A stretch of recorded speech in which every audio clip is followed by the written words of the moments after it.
Lang kung may tao ka lang na nagkikare at nagko-comfort sa iyo, yung nag-aalala at nag-iisip talaga sa iyo, yung mga pamilya mo na totoo sa iyo, treasure mo yan mga langga. Baka darating kasi ang araw mga langga na kailangan mo din ng tulong, no? Kasi ganun talaga ang buhay, give and take lang yan mga langgay. Kasi may mga tao din mga langga na pag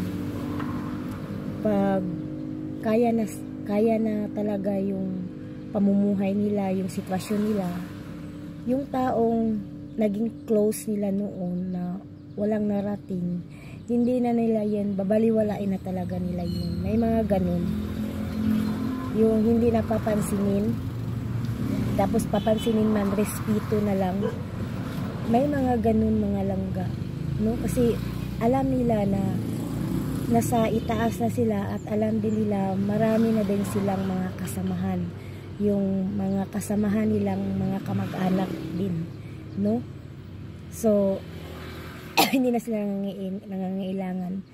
So ganun lang talaga ang buhay mga langga. So kung mga ganun na talaga yung pangyayari mga langga, huwag kang magalit langga, kasi ang dami pang mga tao sa paligid mo, no? So ganun talaga ang buhay mga langga. Isang click lang pwedeng magbago ang tao sa